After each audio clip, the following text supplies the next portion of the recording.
నా కెమెరా చూడకూడదని నిర్ణయించబడిన ఒక విషయాన్ని చిత్రీకరించింది, ఇప్పుడు అది నా చూపును దూచిపెట్టుకుంటోంది.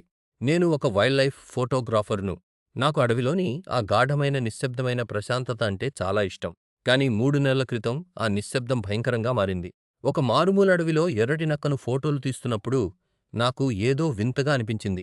నా ఫ్రేమ్ల మూలలో తెల్లటి కాంతి యొక్క నిలువు గీతలాంటి మసక కనిపించింది. అది ప్రతి షాట్లోనూ ఉంది. వేర్వేరు లెన్సులు, వేర్వేరు రోజులు, కానీ అదే దెయ్యంలాంటి తెల్లటి గీత. నేను దాని గురించి పిచ్చిగా ఆలోచించడం మొదలుపెట్టాను. ఆ మూలాన్ని కనుగొనడానికి నేను తిరిగి ఆ ఖాళీ ప్రదేశానికి వెళ్ళాను. అప్పుడే నేను దాన్ని గమనించాను. నా మెడ వెనుక భాగంలో ఒక వింతైన ప్రకంపన కలిగింది. నేను కుడివైపుకు చూశాను. అక్కడ అతన్ని చూశాను.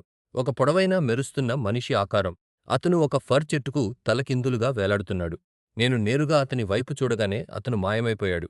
సమాధానాల కోసం నేను స్థానిక ఫారెస్ట్ రేంజర్ల దగ్గరకు వెళ్ళాను. వారు ఆశ్చర్యపోలేదు. వారు అతన్ని తలకిందులాడే మనిషి అని పిలిచారు. నియమం చాలా సరళంగా ఉంది. అతన్ని గుర్తించవద్దు. అతనితో సంబంధం పెట్టుకోవద్దు. మరియు మీరు ఏమి చేసినా అతన్ని వెతకడానికి వెళ్ళవద్దు. కానీ నేను ఒక ఫోటోగ్రాఫర్ను. కనిపించని వాటిని కెమెరాలో బంధించడమే నా జీవితం. నేను ఆ హెచ్చరికను విస్మరించాను. అతన్ని వేటాడటం మొదలుపెట్టాను. ఎవరో నన్ను గమనిస్తున్నారనే భావన వచ్చే వరకు వేచి చూసి, చుట్టుపక్కల ఫోటోలు తీసేవాడిని.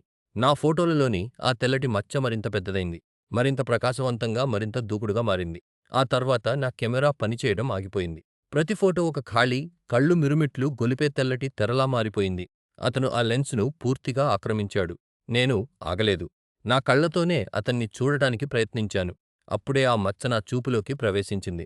నా కుడికంటి మూలలో ఒక చిన్న పాలలాంటి మసక కనిపించింది. నేను అతన్ని వేటాడిన ప్రతిసారీ అది పెరుగుతూ వచ్చింది. నేను చాలా ఆలస్యంగా గ్రహించాను. అతను ఒక వేటగాడైన అంధాంశం. అతన్ని చూడటానికి ప్రయత్నించడం ద్వారా నేను నా చూపులోకి అతనికి దారి ఇచ్చాను. నేను భయపడి అడవి నుండి పారిపోయాను. నా దగ్గర ఉన్న ప్రతి మెమరీ కార్డ్‌ను, హార్డ్ డ్రైవ్‌ను కాల్చివేశాను. కానీ అది పనిచేయలేదు. అతను నన్ను అనుసరిస్తూ ఇంటి వరకు వచ్చాడు. అతను ఇప్పుడూ ఇక్కడే ఉన్నాడు. నా చూపు అంచున మెరుస్తున్నాడు. నేను నిరంతరం అప్రమత్తంగా ఉన్న భ్రమలో బతుకుతున్నాను.